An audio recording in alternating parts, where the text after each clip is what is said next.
Okay. మనం last క్లాస్‌లో కలకత్తా చీకటి గది ఉదంతం వరకు చెప్పుకున్నాం. ఈ క్లాస్‌లో ప్లాసీ యుద్ధం గురించి డిస్కస్ చేసుకుందాం. ఓకేనా? దేని గురించి? ప్లాసీ యుద్ధం. అసలు ఈ ప్లాసీ యుద్ధం అనేది చరిత్రలో ఎంత ఇంపార్టెన్స్ ఉందంటే, మన భారతదేశంలో భారతదేశ ప్రాంతాలను ఆక్రమించవచ్చు అని చెప్పేసి ఒక అంటే రూట్ ఏసినటువంటి యుద్ధం ఏదైనా ఉందంటే ఈ ప్లాసీ యుద్ధం అన్నమాట. ఓకేనా?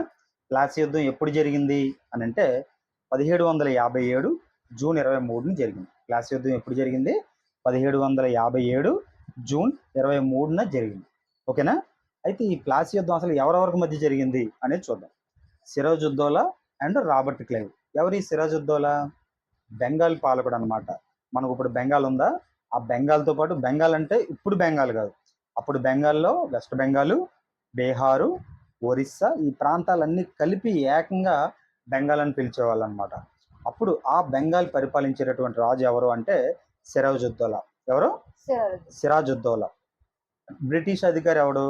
Robert Clive. వీళ్ళిద్దరికీ మధ్య జరిగినటువంటి యుద్ధమే మనకి ప్లాసీ యుద్ధం అనమాట. అసలు మరి ఈ ప్లాసీ యుద్ధం ఎందుకు జరిగింది? దీనికి అసలు ఈ యుద్ధం రావడానికి గల కారణం ఏంటి అనేది మనం చూసినట్లయితే, కలకత్తా చీకటి గది ఉదంతం ఏదైతే జరిగిందో దీని తర్వాత అలీగర్ సంధి అని ఒక సంధి జరిగింది. ఎవరెవరికి? మన ఏం పేరు సిరాజుద్దౌలా అండ్ రాబర్ట్ క్లైవ్లకు మధ్య అలీగర్ సంధి జరిగింది. ఈ అలీగర్ సంధిని ఉల్లంఘిస్తూ రాబర్ట్ క్లైవ్ ఏం చేస్తారంటే, ఫ్రెంచ్ వారిని చంద్రనాగూర్ అనే పట్టణం ఉంటుంది, కోట సంథింగ్ అట్లా, దాని నుంచి ఈ ఫ్రెంచ్ వారిని తరిమేస్తారనమాట. ఈ చంద్రనాగూర్ అనే కోటను ముట్టడిస్తే ఆ ముట్టడి నుంచి ఈ ఫ్రెంచ్ వాళ్ళు బయటికి వెళ్ళిపోతారు. ఈ ఫ్రెంచ్ వారికి సిరాజుద్దౌలా ఆశ్రయం కల్పిస్తారనమాట. ఇలా ఆశ్రయం, తన శత్రువులైనటువంటి ఫ్రెంచ్ వారికి ఆశ్రయం కల్పించినందుకు ఎవరికి? రాబర్ట్ క్లైవ్కి కోపం వచ్చి ఈ సిరాజుద్దౌలా మీద యుద్ధం ప్రకటిస్తాడు. అదే ఈ ప్లాసీ యుద్ధం అనమాట. ప్లాసీ యుద్ధానికి తక్షణ కారణం అంటే ఏం చెప్తాం? చంద్రనాగూరు మీద ముట్టడి అని చెప్పేసి చెప్పొచ్చు. ఓకేనా? ఇక్కడ వరకు క్లియర్? ఏమైనా డౌట్ ఉందా? ఓకే. నెక్స్ట్, ఈ యుద్ధంలో బెంగాల్కు చెందినటువంటి కొంతమంది వ్యక్తులు రాబర్ట్ క్లైవ్కి సపోర్ట్ చేస్తారు. అందుకే వీరిని కుట్రదారులు అంటారు. ఎందుకు? అసలు జనరల్గా బెంగాల్ నాయకుడు కాబట్టి బెంగాల్ వాళ్ళకి ఆ నాయకుడికి సపోర్ట్ చేయాలి బయట నుంచి ఎవరైనా వస్తారు. కానీ వీళ్ళు వెళ్ళి ఎవరికి? రాబర్ట్ క్లైవ్కి సపోర్ట్ చేస్తారు. ఆ వ్యక్తులు ఎవరు అనేది ఒకసారి మనం చూద్దాం. వీళ్ళు చూసినట్లయితే మొట్టమొదటి వ్యక్తి మీర్ జాఫర్. ఎవడండి? మీర్ జాఫర్. ఇతను సిరాజుద్దౌలా యొక్క సైన్య అధ్యక్షుడు అనమాట. ఎవరు? సిరాజుద్దౌలా యొక్క సైన్య అధ్యక్షుడు. ఇతను యుద్ధంలో పాల్గొనకుండా, జనరల్గా సైన్య అధ్యక్షుడు అంటే ఒక యుద్ధం జరుగుతుందంటే తన ఫ్రంట్ ఉండి అన్ని నడిపించాలి. కానీ ఇతనేంటి? యుద్ధంలో పార్టిసిపేట్ చేయలేదు. యుద్ధంలో పార్టిసిపేట్ చేయకుండా క్లైవ్కి సహకరించాడు అనమాట, రాబర్ట్ క్లైవ్కి. ఇతన్ని సైన్యాధ్యక్షుడు అన్నాం కదా. అసలు సైన్యాధ్యక్షుడు అంటే ఏంటి అంటే మీర్ బక్ష్ అని పిలిచేవారు అనమాట. ఏమంటారు? మీర్ బక్ష్ అని పిలిచేవారు. నెక్స్ట్ వచ్చేసరికి రెండో వ్యక్తి ఎవడంటే మిరాన్. ఎవడు? మిరాన్ అంటే ఎవరో కాదు, మన ఈ మీర్ జాఫర్ ఎవడైతే ఉన్నాడో ఈ మీర్ జాఫర్ కొడుకే మిరాన్ అనమాట. ఓకే, మీర్ జాఫర్ కుమారుడే ఎవరు? మిరాన్. నెక్స్ట్ మూడో వ్యక్తి అమీన్ చంద్. ఎవరు? అమీన్ చంద్ అనేవాడు ఏంటంటే ఇతను ఒక వ్యాపారి. ఎవరు? ఇతను ఒక వ్యాపారి. ఈ వ్యాపారి అనేవాడు ఒక మధ్యవర్తిగా వ్యవహరిస్తారు. కేవలం ఇతను ఒక 5% కమిషన్ కోసం ఇతను రాబర్ట్ క్లైవ్కి సపోర్ట్ చేయడం జరుగుతుందన్నమాట. ఎవరు? అమీన్ చంద్. ఓకేనా? అమీన్ చంద్. నెక్స్ట్ వచ్చేసరికి మాణిక్ చంద్ అని చెప్పేసి అని ఉంటాడు. ఈ మాణిక్ చంద్ అనేవాడు ఎవడంటే కలకత్తా ఇన్ఛార్జ్. ఎవరు? కలకత్తా ఇన్ఛార్జ్. ఇతనే మాజీ గవర్నర్ అని కూడా మనం చెప్పొచ్చు. ఓకే. నెక్స్ట్ ఐదో వ్యక్తి జగత్ సేఠ్. ఎవడు? జగత్ సేఠ్. ఈ పేర్లు చాలా ఇంపార్టెంట్. ఓకే, కాంపిటేటివ్ ఎగ్జామ్లో చాలా ఇంపార్టెంట్. ఈ జగత్ సేఠ్ అనేవాడు ఏంటంటే బెంగాల్లో అత్యంత ధనికుడు. బెంగాల్లోనే అత్యంత ధనికుడు. ఇతనే భూస్వామి కూడా అని చెప్పొచ్చు అనమాట. అలాగే రాయ్ దుర్లభ్, అలాగే ఖాదిం ఖాన్ అని చెప్పేసి వీళ్ళిద్దరూ కూడా. రాయ్ దుర్లభ్ అనేవాడు బర్ద్వాన్ జమీందార్. ఓకే. అలాగే ఖాదిం ఖాన్ అనేవాడు సిరాజ్ యొక్క సైనిక అధికారి అనమాట. వీళ్ళంతా కూడా ఏంటంటే రాబర్ట్ క్లైవ్కి మద్దతుగా ఉండడంతో ఈ యుద్ధంలో సిరాజుద్దౌలాను ఓడిపోయాడు అనమాట. వీళ్ళంతా అంటే తన అనుకున్న వాళ్ళందరూ కూడా ఎవరికి సపోర్ట్ చేశారు? ఆపోజిట్ పర్సన్ అయినటువంటి రాబర్ట్ క్లైవ్కి సపోర్ట్ చేశారు. దీంతో ఈ సిరాజుద్దౌలా ఓడిపోయాడు. ఇతనిని మీర్ జాఫర్ కొడుకు మిరాన్ ఉరి తీశాడు. ఎవరిని? సిరాజుద్దౌలాని. ఎవరైతే బెంగాల్ పాలకుడు ఉన్నారో అతన్ని ఈ మిరాన్ అనేవాడు ఉరి తీసేస్తారనమాట. మన సినిమాల్లో చూస్తాం కదా, విలన్కి సంబంధించినటువంటి కొడుకు లేకపోతే ఎవరో పెద్ద ఆయన్ని ఇలా హెరాస్ చేయడం అట్లాగా ఇతను ఉరి తీసేస్తారనమాట.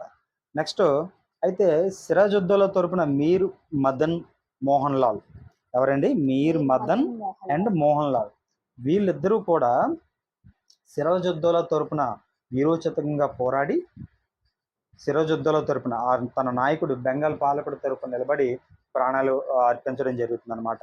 అందుకే వీళ్ళు ఇంపార్టెంట్ పేర్లు ఏంటి? మీర్ మదన్ మోహన్ లాల్, మీర్ మదన్ మోహన్ లాల్ అనమాట. ఓకేనా? నెక్స్ట్ ప్లాసీ యుద్ధాన్ని బ్రిటిష్ రాజ్య స్థాపనకు కారణమైన యుద్ధంగా పేర్కొంటారు. నేను ఇందాక స్టార్టింగ్లో చెప్పాను ఏమని, అసలు బ్రిటిష్ సామ్రాజ్యం స్థాపనకు ప్రారంభమైనటువంటి యుద్ధం ఏదైనా ఉంది అంటే ఏంటది? ప్లాసీ యుద్ధం అనమాట. ప్లాసీ యుద్ధాన్ని భారతదేశ చరిత్రలో ఒక చీకటిని మిగిల్చిన యుద్ధంగా పేర్కొన్నారు ఒక వ్యక్తి. అతని పేరే నవీన్ చంద్రసేన్. ఎవరండి? నవీన్ చంద్రసేన్. ప్లాసీ యుద్ధాన్ని భారతదేశ చరిత్రలో చీకటిని మిగిల్చిన యుద్ధంగా ఈ యుద్ధాన్ని, అంటే ఆ యుద్ధం ఎంత ఎఫెక్ట్ చూపించింది అనే ఉద్దేశంతో అతను చెప్పడం జరిగింది అనమాట. నెక్స్ట్ ఈ యుద్ధంలో విజయం సాధించినందుకు గాను రాబర్ట్ క్లైవ్ కొన్ని బిరుదులు కూడా కలవు. అంటే ఇలాంటి ఎన్నో విజయాలు సాధించాడు రాబర్ట్ క్లైవ్. దీనిలో భాగంగా ఏంటి అని ఆ బిరుదులు చూసుకున్నట్లయితే, మొదటిది బ్రిటిష్ రాజ్య స్థాపకుడు. అంటే ఎలా అడుగుతారంటే బిట్టు, బ్రిటిష్ రాజ్య స్థాపకుడు అని ఎవరిని అంటారో అని అంటారు. ఎవరు?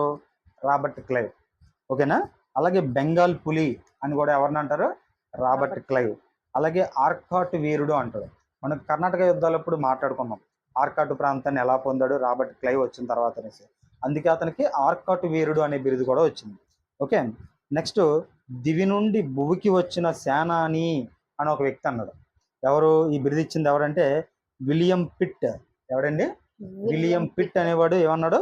దివి నుండి భువికి వచ్చినటువంటి సేనాని అని కూడా చెప్పడం జరిగింది అనమాట. అయితే యుద్ధం జరిగింది. యుద్ధం అనంతరం ఈ రాబర్ట్ క్లైవ్ ఎవడైతే ఉన్నాడో వీడి మీర్ జాఫర్ని బెంగాల్ నవాబుగా చేశాడు. ఎవరిని చేశాడు? బెంగాల్ నవాబుగా ఎవరిని చేశారు? మీర్ జాఫర్ని. ఎందుకు? బెంగాల్ నవాబు సిరాజుద్దౌలా చనిపోయాడు.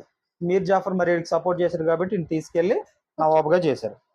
వీడు 1757 నుంచి 1760 వరకు కూడా పరిపాలన సాగించాడు అనమాట. ఎవరు? మీర్ జాఫర్ అనేవాడు 1757 నుంచి 1760 వరకు కూడా ఇతను పరిపాలన సాగించారు. నెక్స్ట్ అలాగే ఈ యుద్ధం అయిపోయిన తర్వాత బెంగాల్లోను అలాగే భారతదేశంలోను మొత్తం సర్వాధిపత్యం చెలాయించడానికి ఆంగ్లేయులకు ఒక మార్గం ఈజీ అయిపోయింది. అంటే చాలా సులభం అయిపోయింది అనమాట. ఈ ప్లాసీ యుద్ధం తర్వాత ఏంటంటే మనం అంటే భారతదేశం కూడా ఒక తన బ్రిటిష్ ఆధిపత్యంలోనికి తీసుకోవడానికి మార్గం సులభమైనటువంటి యుద్ధం ఏది అంటే ప్లాసీ యుద్ధం. Yes, very good. అలాగే దీనితో పాటు యుద్ధ నష్టపరిహారం కింద, అంటే యుద్ధం చేశారు కదా, మరి యుద్ధం వీళ్ళు గెలిచారు కదా, యుద్ధం చేసినందుకు గాను ఆ రోజుల్లో 177 లక్షల రూపాయలు. అలాగే కలకత్తా సమీపంలో, కలకత్తా ఏదైతే ఉందో ఇప్పుడు మనం వెస్ట్ బెంగాల్ అంటామా, వెస్ట్ బెంగాల్ రాజధాని కలకత్తా కదా, ఈ కలకత్తా సమీపంలో 24 పరాగణాలు అంటే జిల్లాలని అర్థం. ఓకేనా? ఈ 24 పరాగణాలు కూడా ఈస్ట్ ఇండియా కంపెనీకి ఇచ్చేసారు. ఈస్ట్ ఇండియా కంపెనీకి లభించే 24 పరాగణాలు 144 లక్షల అమౌంట్ అనేది యుద్ధ నష్టపరిహారం కింద తీసుకున్నారు. దీంతో ఈ ఈస్ట్ ఇండియా కంపెనీ అనేది మొదటిసారిగా కలకత్తాలో 1757లో, ఇప్పుడు 1757లో టంకసాలను తెరిచింది. టంకసాల అంటే ఏంటి? కాయిన్స్ లేదా ఈ నోట్లు కాయిన్స్ ముద్రించేటటువంటి ఆ ప్లేస్ ఏదైతే ఉందో, లేకపోతే ఆ వ్యవస్థ ఏదైతే ఉందో దాన్నే టంకసాల అంటారు. ఓకేనా? ఈ టంకసాలను ఎప్పుడు తెరిచాడు అని అడుగుతాడు. 1757లో తెరిచారు. ఓకేనా? తర్వాత ఈ ఈస్ట్ ఇండియా కంపెనీ అధికారులకు సైన్యానికి పెద్ద మొత్తంలో జీతాలను ఇవ్వడం కూడా ప్రారంభించారు. అప్పటి వరకు ఈ సైనికులు జీతాలు ఇవ్వడానికి డబ్బులు ఉండేవి కాదు, మనీ లేకపోతే ఎట్లా ఉండేది కాదనమాట. అప్పట్లో సైనికులు జీతాలు ఎలా ఇచ్చేవారు? వాళ్ళకంటూ కొంత భూమి ఉంటుంది, ఆ ల్యాండ్ పండిన పంట ఈ సైనికులకి ఇచ్చేవారు అనమాట. ఆ పంట వచ్చిన పంట నుంచి ఆ సైనికులు దాన్ని ఏమంటారు, లబ్ధి పొందేవారు. అలా కాకుండా ఈ బ్రిటిష్ వాళ్ళు ఎప్పుడైతే ప్లాసీ యుద్ధం జరిగిందో ఈ మీర్ జాఫర్ అనేవాడిని ఎప్పుడైతే నవాబుగా చేశారో ఇతని దగ్గర నుంచి మొత్తం బెంగాల్ సొమ్మంతా కొల్లగొట్టారని చెప్పొచ్చు అనమాట. అదవుతుందా? నెక్స్ట్ జీతాలను ఇవ్వడం ప్రారంభించింది. అలాగే ఈ విధంగా ప్లాసీ యుద్ధంతో భారతదేశంలో బ్రిటిష్ వారి ఆర్థిక దోపిడీ అనేది పెద్ద ఎత్తున ప్రారంభమైంది. అంటే బ్రిటిష్ వారి ఆర్థిక దోపిడీ ఎప్పటి నుంచి ప్రారంభమైంది? ఆర్థిక దోపిడీ అనేది సిరాజుద్దౌలా మరణించిన తర్వాత మీర్ జాఫర్ కాలం నుండి కూడా ఈ మన భారతదేశ సంపద అనేది బ్రిటన్కి తరలిపోవడం అనేది ఆ సిరాజుద్దౌలా టైం పీరియడ్ నుంచే ప్రారంభమైందనమాట. నెక్స్ట్, భారతదేశం నుండి బ్రిటన్కు సంపద తరలిపోవడం మీర్ జాఫర్ కాలం నుండే ప్రారంభమైంది. ఎవరి కాలం నుండి? మీర్ జాఫర్ కాలం అనమాట. ఓకేనా. నెక్స్ట్, భారతదేశంలో బ్రిటిష్ వారి సామ్రాజ్య స్థాపనకు పునాది వేసిన యుద్ధం ఏది అంటే ఏం చెప్తాం? ప్లాసీ యుద్ధం, అంతే కదా. బ్రిటిష్ సామ్రాజ్యానికి పునాది వేసిన యుద్ధం ఏదంటే ప్లాసీ యుద్ధం అని చెప్తాం. అలాగే ఈస్ట్ ఇండియా కంపెనీ ఒక రాజకీయ శక్తిగా రూపొందడానికి, ఈస్ట్ ఇండియా కంపెనీ అంటే జనరల్గా ఈస్ట్ ఇండియా కంపెనీ పని ఏంటి? వచ్చామా, వ్యాపారం చేసుకున్నామా, వెళ్ళిపోయాము, ఇదే వాళ్ళ పని. అయితే ఈ వ్యాపారం కాకుండా ఒక రాజకీయ శక్తిగా ఎదగడానికి కారణమైనటువంటి యుద్ధం కూడా ఈ ప్లాసీ యుద్ధం అనే మనం చెప్పొచ్చు అనమాట. ఓకేనా. అలాగే ప్లాసీ యుద్ధ విజయం అనేది ఏమంటున్నాడు? ప్లాసీ యుద్ధ విజయం అనేది ఇంగ్లీష్ జాతికే గర్వకారణం అని చెప్పినటువంటి వ్యక్తి ఎవడో అని అంటారు. ఈ స్టేట్మెంట్ ఎవరు ఇచ్చారని అడుగుతారన్నమాట. Admiral Watson. ఈ ప్లాసీ యుద్ధం అనేది ఇంగ్లీష్ జాతికే గర్వకారణం అని చెప్పేసి అడ్మిరల్ వాట్సన్ అంటాడు అనమాట, బ్రిటిష్ వాడు, ఆంగ్లేయులు. ఓకేనా. మొత్తం మీద ఈ యుద్ధం అయిపోయిన తర్వాత 1757లో జాఫర్ అనేవాడు బెంగాల్ నవాబ్ అయ్యాడు అని చెప్పుకున్నాం కదా, మన last time already Bengal Nawab అయ్యాడు అని చెప్పుకున్నాం. అయితే అది రాబర్ట్ క్లైవ్కి యుద్ధ నష్టపరిహారం చెల్లించాడు. ఎంత? 144 లక్షల అమౌంట్, 24 పరగణాల జిల్లా ఈ యుద్ధ నష్టపరిహారం చేశాడు. ఇది కాకుండా పర్సనల్గా అంటే ఆ వ్యక్తికి రాబర్ట్ క్లైవ్ కూడా 20 లక్షలు, వాట్సన్కు 10 లక్షలు లంచం ఇచ్చాడు. వీడిని నవాబు చేసినందుకు అనమాట లంచం ఇచ్చాడు. మరియు 24 జిల్లాలు ఏవైతే ఉన్నాయో వాటి మీద జమీందారీ హక్కులు బ్రిటిష్ వారికి ఇచ్చేశాడు. సో అంటే కుట్రదారులు మనలో ఎవడో ఒక లోపం ఉంటే ఇంత సంపద వెళ్ళిందనమాట. అది బాగా గుర్తుపెట్టుకోవాలి. అలాగే దీంతో రాబర్ట్ క్లైవ్ 24 జిల్లాల్లో ద్వంద్వ పాలన ప్రారంభించాడు. ద్వంద్వ పాలన అంటే ఇక్కడ ఏంటంటే 2 రకాల అధికారాలు ఉంటాయి. నిజామత్ అధికారాలు అండ్ వాటిని దివానీ అధికారాలు అంటారు. ఈ దివానీ అధికారాలు అంటే డబ్బులు వచ్చేవి, అంటే ఆర్థిక పరమైనవి, సైనిక పరమైనవి. ఈ అధికారాలన్నీ వాళ్ళ చేతిలో పెట్టుకునేవారు, బ్రిటిష్ వాళ్ళ చేతిలో పెట్టుకున్నారు. పరిపాలనాపరమైన అధికారాలు ఉంటాయి చూడు, అంటే ప్రజలు బాబు నాకు పని చేయట్లేదు ఏంటి, అదేంటి ఈ పనులు ఉంటాయంటే పన్నులు వసూలు చేయడం, ఇవన్నీ కూడా ఈ లోకల్ నవాబ్ అయినటువంటి ఈ రాజుకి ఇచ్చేవారు అనమాట.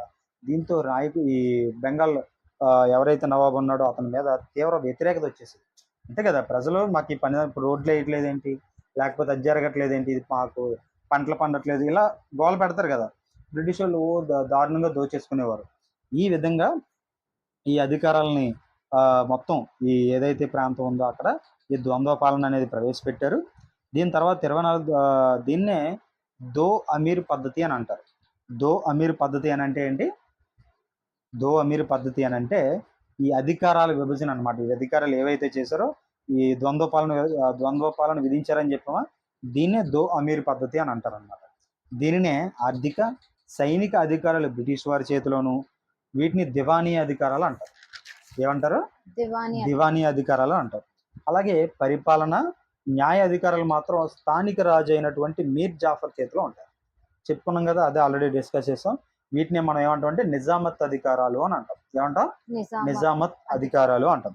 ఈ విధంగా దివానీ అధికారం వాళ్ళ దగ్గర పెట్టుకొని కేవలం పరిపాలన అధికారాలు అనగా నిజామత్ అధికారాలు అనేవి మీర్ జాఫర్కి ఇవ్వడం జరిగింది. దీనితో ప్రజల్లో నవాబు పట్ల తీవ్రమైన వ్యతిరేకత వచ్చింది. ఓకేనా. చివరికి బెంగాల్ ఖజానా మొత్తం ఖాళీ అయిపోయింది.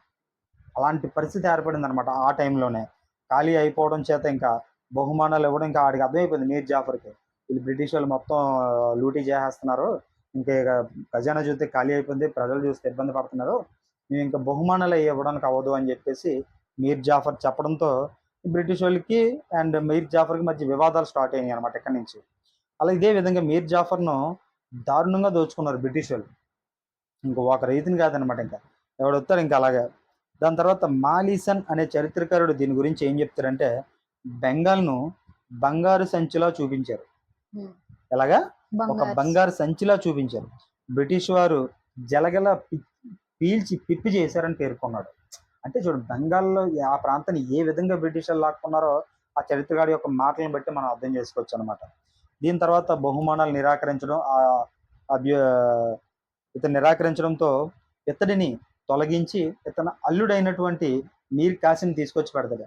ఏంట్రా బాబు, ఏం చెప్పిన మాట అంటలేదు, అది అంటలేదు, బెంగాల్లో కల్లా ఎవడరా బాబు మంచోడు అని చెప్పేసి మొత్తం ఎతికి జల్లిడెత్తే వీడి దగ్గరికి వచ్చి నువ్వే మంచోడు అని అందరూ అంటున్నారు, నువ్వే రారా బాబు బెంగాల్ నవాబు చేస్తాను అని చెప్పేసి మీర్ కాసిం తీసుకొచ్చి చేశాడు అనమాట.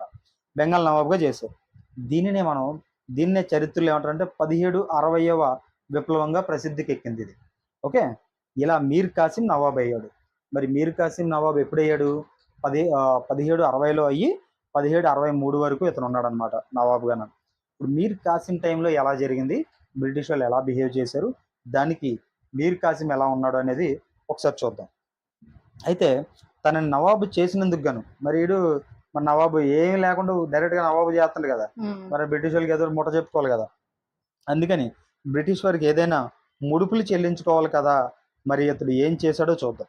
బ్రిటిష్ వారికి చిట్టాగాంగ్, మిడ్నాపూర్, బర్ద్వాన్ చిట్టాగాంగ్, మిడ్నాపూర్, బర్ద్వాన్ ఈ మూడు ప్రాంతాలు ఇచ్చి అధికారంలోకి వచ్చాడనమాట. అంటే ఏం చేసాడు, ఈ ప్రాంతాలనే బ్రిటిష్ వాళ్ళకి ఇచ్చేసాడు. ఇక్కడ మీరు పనులు వసూలు చేసుకుంటారు బాబు అది ఇది అని చెప్పేసి. ఈయన నవాబు చేసినందుకు ఆడు 144 లక్షలు 24 పరాగానాలు ఆడిచ్చేసాడు. ఈ విధంగా చూడండి, లాజు ఒక అధికారం కోసం ఆ ప్రాంతాలను ఏ విధంగా చేశారో ఒకసారి చూడండి.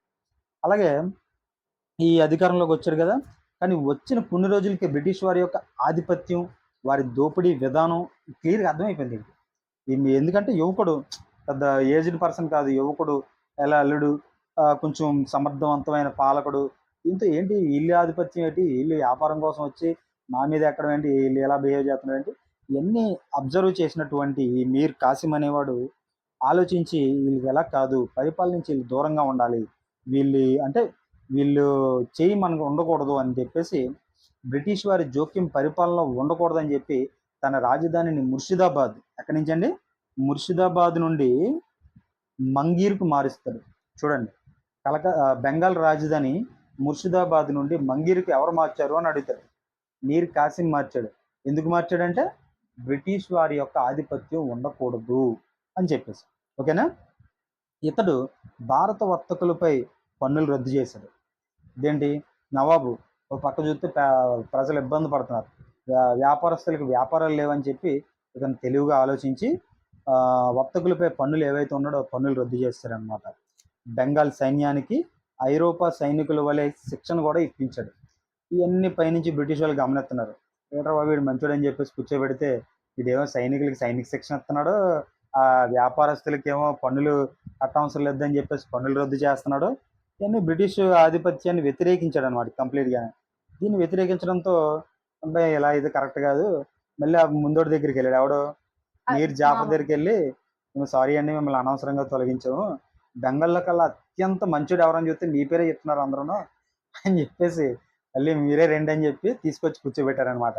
ఎవరిని, మళ్ళీ మీర్ జాఫర్నే తీసుకొచ్చి బెంగాల్ నవాబ్ చేశారు. బ్రిటిష్ తెలివితేటలు చూడండి. అంటే ఇక్కడ అనుకూలంగా లేడని మళ్ళీ ఇది చూస్తుంటే మన ఆంధ్రప్రదేశ్ రాజకీయం కూడా కొంచెం లింక్ అవుతుంటది. ఫస్ట్ జగన్, దాని తర్వాత ఇలా సపోర్ట్ అనమాట. అట్లా ఇండైరెక్ట్ అదన్నీ పక్కన పెట్టేసిన తర్వాత అది వీడికన్నా వాడే బెటర్ అని చెప్పేసి, మరీ తెలివైన వాళ్ళు ఉన్నాడు, చాలా ఇబ్బంది అవుతుంది అని చెప్పి తొలగించేసి అని తీసుకొచ్చి పెడతారనమాట. అక్కడ రాజనీతి చూడు ఎలా చేశాడు అనేది. మీర్ కాసిం అనేవాడు చిన్న చిన్న యుద్ధాల్లో విఫలం చెందుతూ, అప్పటికి ఆ బ్రిటిష్ వాళ్ళకి కొద్ది ఇబ్బందులు అవుతున్నాయి.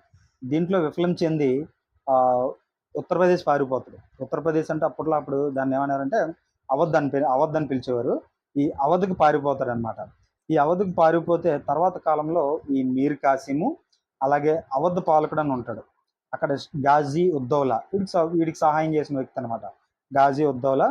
అవధ్ అంటే ఏం కాదు, మన ఇది రామ జన్మభూమి అయోధ్య అని అవధ్ అంటారు అనమాట. అలాగే మొఘల్ చక్రవర్తి 2వ షా ఆలం, వీళ్ళు ముగ్గురు ఒక కూటమిగా ఏర్పడి, ఎవరెవరు, అవధ్ పాలకుడు గాజీ ఉద్దౌలా, మీర్ కాసిం బెంగాల్ పాలకుడు, మొఘల్ చక్రవర్తి 2వ షా ఆలం, వీళ్ళు ముగ్గురు కూటమిగా ఏర్పడి బ్రిటిష్ జనరల్ అయినటువంటి మన్రో అనేవాడు వస్తారు. ఈ టైంలో వీళ్ళిద్దరి మధ్య ఒక యుద్ధం జరుగుతుంది. అదే బక్సర్ యుద్ధం అనమాట. మనం నెక్స్ట్ క్లాస్లో బక్సర్ యుద్ధం ఏంటి, దీని ప్రభావం ఏంటి, బెంగాల్ ఏ విధంగా సొంతం చేసుకున్నారు, దీని తర్వాత సింపుల్గా అయిపోతుంది. Okay, thank you.